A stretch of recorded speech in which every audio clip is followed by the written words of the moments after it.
Les mencionaba en el video anterior que las glándulas paratiroides se encuentran atrás de la tiroides. Y sí, son cuatro pequeñas glandulitas. Aquí estamos viendo la tiroides, pero esta es una vista posterior de la tiroides. Aquí vemos la arteria carótida, las venas yugulares. Y estas son las paratiroides. Son cuatro glandulitas, dos superiores, dos inferiores. Y como ven ustedes aquí en esta imagen, pues esta está muy grandota, ¿no? ¿Por qué está grandota? Porque tiene un tumor. Los tumores paratiroideos son raros, pero son funcionales. ¿Qué quiero decir con esto de funcionales? Que son secretores. Estas glándulas paratiroides regulan los niveles de calcio.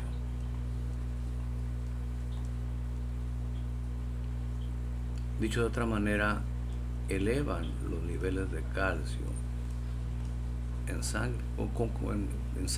¿Cómo le hacen? Bueno, pues activan o secretan cuando los niveles de calcio en sangre son bajos, secretan su hormona que se llama hormona paratiroidea o parato hormona. Y esta paratormona, ¿qué es lo que hace? A nivel de hueso, aumenta la actividad osteoclástica,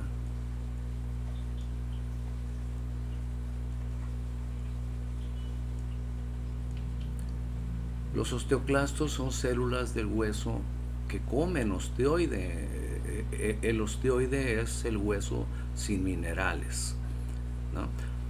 Ahora, ya sabemos que el hueso es un almacén de calcio, ¿no? En diferentes formas. Fluoruro de calcio, carbonato de calcio, etcétera. La cuestión es de que el osteoclasto se come, el osteoide se come la porción no mineral del hueso y libera el calcio para que los niveles de calcio en la sangre aumenten. Esa es la acción de las paratiroides y por supuesto aquí hay un mecanismo también de autorregulación. Si los niveles de calcio aumentan, entonces ese mismo aumento de los niveles de calcio le dicen a los osteoclastos: ya pónganse en paz, ya no coman más huesito, porque ya el calcio que necesitamos ya nos lo mandaron, ¿ok? El problema es cuando hay un tumor. Cuando hay un tumor, entonces va a haber una sobreproducción de la aparato hormona. Si hay una sobreproducción del aparato hormona, va a haber una mayor actividad osteoclástica que incluso puede llevar a la osteoporosis, por supuesto. Pero al margen de que lleva a la osteoporosis o simultáneamente va a elevar demasiado los niveles de calcio. Y esta puede ser, y de hecho lo es, aunque hay ciertas reservas en diferentes artículos, en diferentes autores, de si realmente esta es una causa de hipertensión secundaria, pero al parecer sí lo es, porque el calcio, recuerden ustedes que para que haya contracción de un músculo, sea liso, sea cardíaco o sea esquelético, se requiere estímulo eléctrico, se requiere energía y se requiere calcio. Entonces, se considera que el aumento de los niveles de calcio en sangre van a estimular los receptores alfa 1 que producen vasoconstricción y los beta 1 que aumentan la fuerza de contracción de las fibras miocárdicas, aumentando el gasto cardíaco. Y ya saben, estas dos cosas juntas igual a hipertensión arterial. Bien, por supuesto que pues se necesita pericia, se necesita experiencia clínica sobre todo para sospechar de una hipertensión arterial secundaria, un hiperparatiroidismo.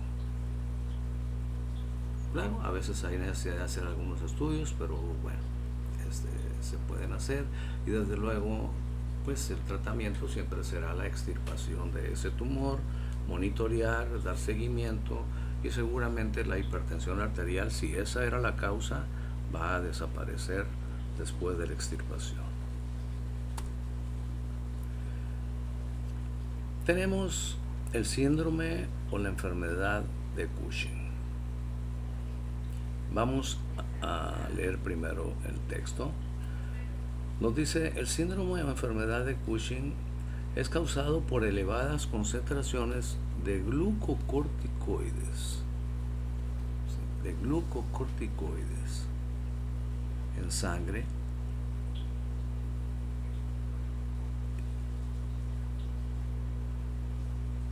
Los glucocorticoides son aquellos que elevan los niveles de glucosa en sangre por diferentes mecanismos, y el representante principal de ellos es el cortisol. Recuerden que el cortisol se produce en la corteza suprarrenal,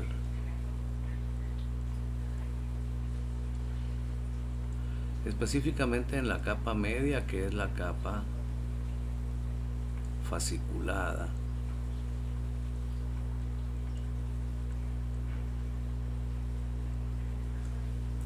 debajo de la glomerulosa que produce aldosterona. Ahí se produce el cortisol, y bueno, ya sabemos que el cortisol tiene diferentes funciones. Una de ellas está relacionada con el ciclo circadiano, es el que nos mantiene en vigilia. Cuando baja los niveles de cortisol nos da sueño, cuando suben se nos quita el sueño, etc. Pero no son los únicos efectos que tiene. Esa elevación de cortisol en sangre se puede deber, número uno, a tumores en la hipófisis.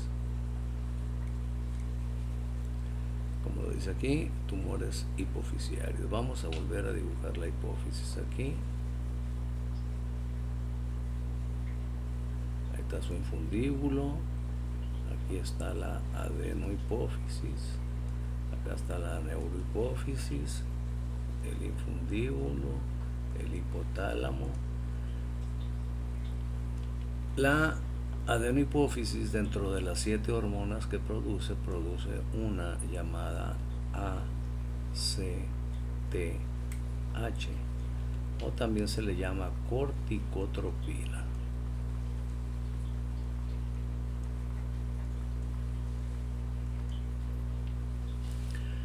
Esta corticotropina, su función es estimular a la corteza suprarrenal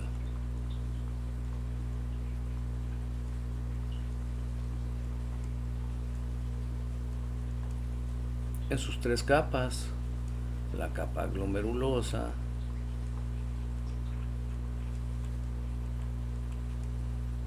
que produce aldosterona, la capa fasciculada, que produce cortisol, y la capa reticular, que no la había mencionado hasta ahorita, que produce andrógenos.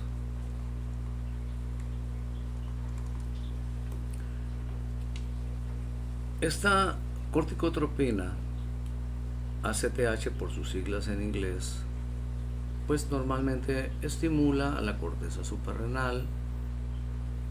Una vez que estimula a la corteza suprarrenal y que los niveles de aldosterona, cortisol, andrógenos están ya en cantidades óptimas, pues viene la retroalimentación negativa que ya mencionamos, para que deje de producirse la ACTH. ¿Okay? La ACTH tiene un efecto excitador sobre la corteza, sobre las tres capas, y una vez que los niveles hormonales producidos por la corteza son satisfactorios para el organismo, viene la inhibición. Ok. Puede suceder, de hecho es una de las causas del síndrome de Cushing, que se produzca, que se genere un tumor hipofisiario. Ahorita hablamos de tumor productor de tirotropina. Bueno, ahora vamos a hablar de un tumor productor de corticotropina. Ese tumor productor de corticotropina va a estimular la producción de aldosterona, de cortisol y de andrógenos en la corteza suprarrenal. Por supuesto que va a venir el efecto inhibitorio, pero al tumor le vale, ¿no? El tumor sigue secretando corticotropina de manera independiente. Esto hace que los niveles de aldosterona, de cortisol y de andrógenos estén elevados. De aquí la explicación de este síndrome de Cushing que ahorita vamos a detallar, o enfermedad de Cushing. Hago la aclaración que cuando es debido a un tumor hipofisiario, que es el caso que estoy mencionando, se le llama enfermedad de Cushing. ¿Por qué? No sé.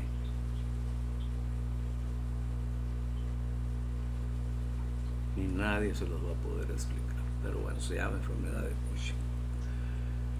Pero hay otras causas. Otra causa puede ser, como ya se imaginarán, vamos a dibujar aquí un riñón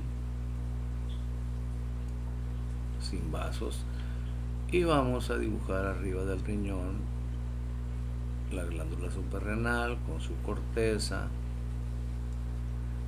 y vamos a dibujar aquí, esta es la capa fasciculada, la del medio. Bueno, vamos ahora a poner el ejemplo de que en la capa fasciculada se forma un tumor. Acuérdense que con excepción de los cabellos, los dientes y las uñas, en cualquier lado, en cualquier órgano, en cualquier tejido, se pueden formar tumores. Este va a ser un tumor específicamente productor de cortisol. Si está en la pura capa fasciculada, si interesa también la capa glomerulosa, pues va a producir también aldosterona.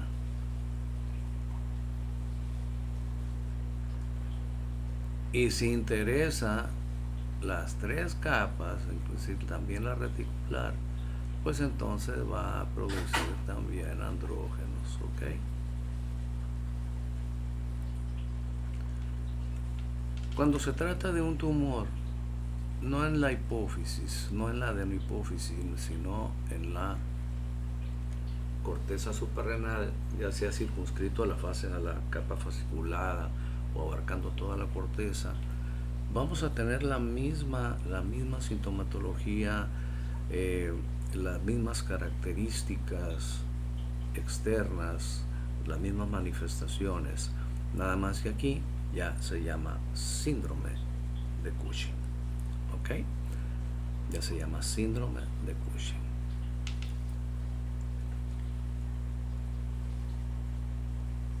Pregunta incluso del enarmo. Sin embargo, al parecer, la estadística nos dice que estas dos causas orgánicas no son la principal fuente de el desarrollo de un síndrome de Cushing, sino que hay una tercera causa que al parecer es la más común, que es la iatrogénica. ¿Qué es una iatrogenia? Una iatrogenia es una enfermedad causada por el médico, pero que quede claro esto que les voy a decir. Una iatrogenia es una enfermedad causada por el médico, ya sea por la prescripción de algunos medicamentos o por alguna cirugía, alguna intervención, algún procedimiento, pero que no es debido ni a incompetencia del médico, ni a negligencia del médico, ni a imprudencia del médico, sino que es un efecto secundario del tratamiento que se le dio para otra enfermedad subyacente y en la cual hay necesidad de dar glucocorticoides en cantidades elevadas.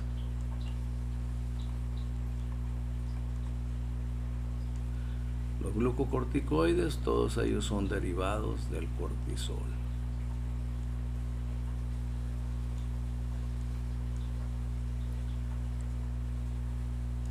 Nos dice el texto: el Cushing es causado por elevadas concentraciones de glucocorticoides en sangre, derivados del cortisol.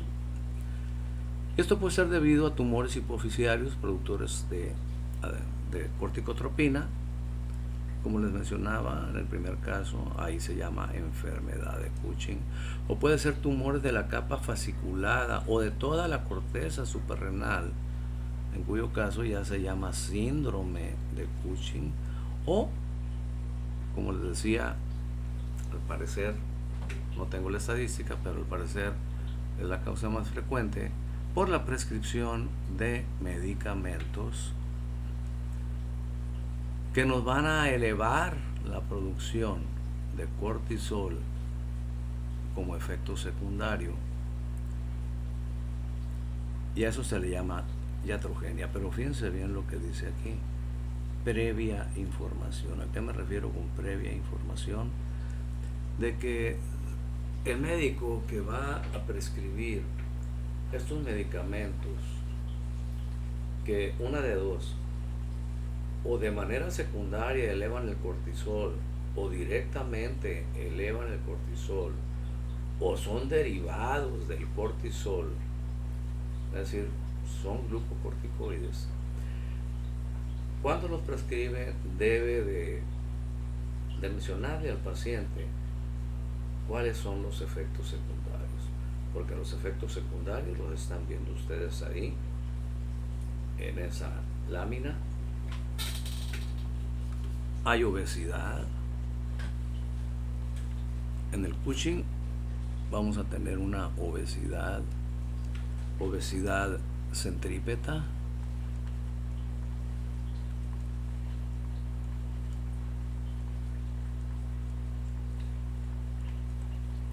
es decir, una obesidad que se circunscribe a la cara y al tronco, no a las extremidades. Hay la formación de estrías en el tronco. La cara se pone redonda, lo que llamamos cara de luna llena.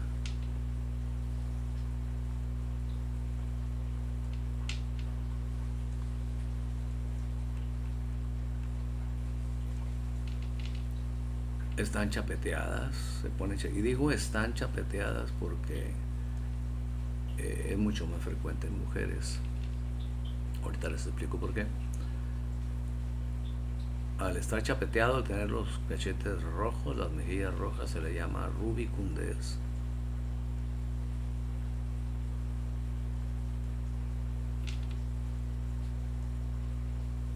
Si hay elevación de andrógenos, muy probablemente va a haber acné. El cuello es corto.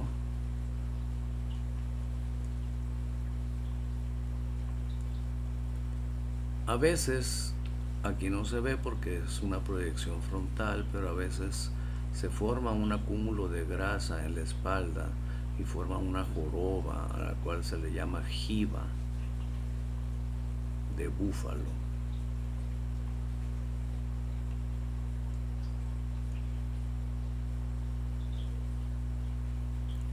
¿Ok? Entonces, todos estos cambios físicos se presentan en una persona ya sea con enfermedad o con síndrome de Cushing, pero estos son cambios físicos. ¿Okay? Se me pasa uno muy importante, que es en las mujeres la aparición de vello facial o vello corporal, no nada más facial, sino vello donde normalmente no tienen vello. Si hay elevación de los andrógenos va a suceder eso. Y a la presencia de vello facial o corporal en una mujer que no lo tenía se le llama hirsutismo. En los hombres no se llama hirsutismo. Los hombres es normal que tengamos pelo por todos lados, pero las mujeres no. Entonces, todos estos cambios físicos acompañan también a otras manifestaciones. Una de ellas es la hipertensión arterial. Hipertensión arterial. ¿Por qué? Pues si hay elevación de la aldosterona, ya sabemos que va a haber retención de agua y sodio, aumento del volumen sanguíneo. Ya con eso tenemos.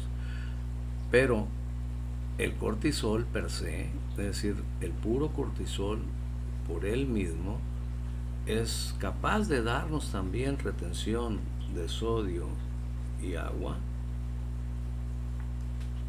como nos menciona aquí. Nos genera vasoconstricción porque la elevación de cortisol nos da también una reacción adrenérgica, es decir, la producción de mayores cantidades de catecolaminas que en sus efectos alfa 1 y beta 1 nos aumentan la presión arterial. Hay un fenómeno de inflamación generalizada y nos lleva también el síndrome de Cushing por el aumento de cortisol en sangre a la resistencia de la insulina, es decir, incluso nos puede llevar a la diabetes mellitus tipo 2. Entonces, vean ustedes cómo no nada más la hipertensión arterial secundaria, ¿no? La buena noticia dentro de todo es que todo esto es reversible, es decir, si es una enfermedad de Cushing, pues como dijimos, por un adenoma hipoficiario, o si es un síndrome de Cushing por un tumor suprarrenal o de origen iatrogénico, bueno, una vez que se controla mediante la cirugía, o si es de origen iatrogénico, una vez que con los medicamentos prescritos, que por supuesto dijimos incluye al cortisol, una vez que se controla la enfermedad, se retiran los glucocorticoides y en unas semanas todo esto revierte, es decir, todas estas manifestaciones desaparecen y la persona vuelve a tener su aspecto normal, ¿no? El que tenía antes. Ahora, ¿por qué los médicos prescriben corticoides, glucocorticoides, a unas sabiendas de que va a dar todo esto? No hay otra alternativa. Sí la hay, pero sobre todo en algunas enfermedades, como son las enfermedades autoinmunes.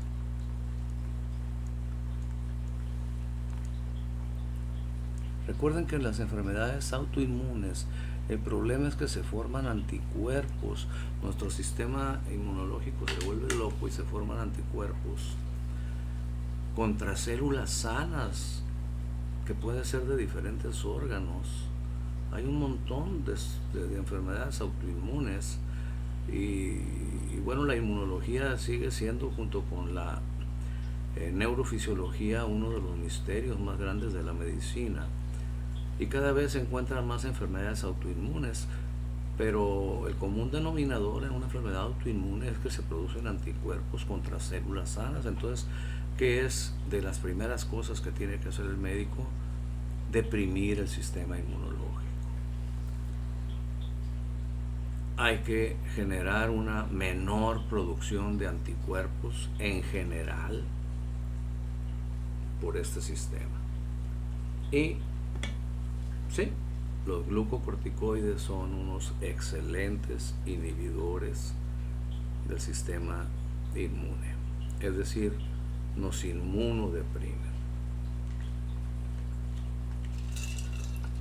Y después de unos cuantos días, tal vez un par de semanas o 3 semanas de tomar cortisol, ya enfocándonos en el Cushing de origen iatrogénico, ya después de unas 2-3 semanas de estar tomando ya sea cortisol o análogos del cortisol, es decir, glucocorticoides en general, empezarán a aparecer todos estos cambios que acabo de mencionar. Además, claro, la inmunodepresión pues vuelve vulnerables a estas personas para tener infecciones con mayor facilidad, entre otras cosas.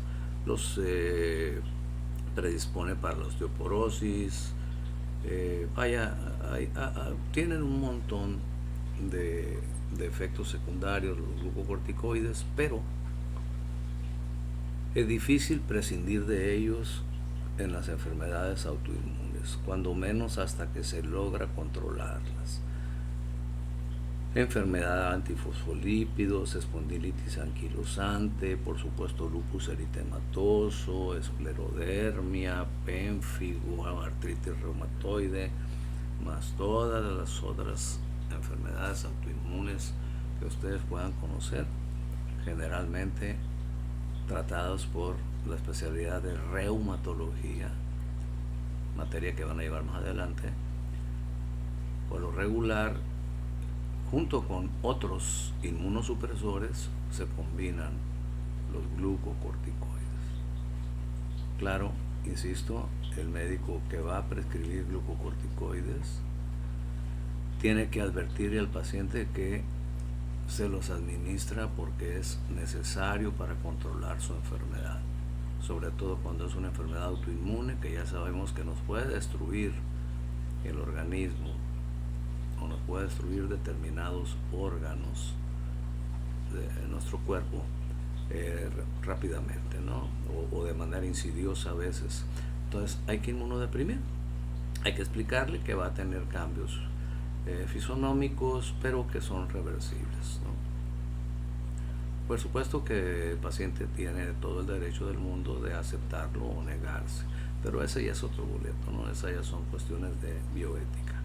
Entonces, síndrome de Cushing, enfermedad de Cushing, creo que la explicamos de una manera general, no nos metemos en muchos detalles, pero es una causa de hipertensión arterial secundaria. Aquí dejamos este video.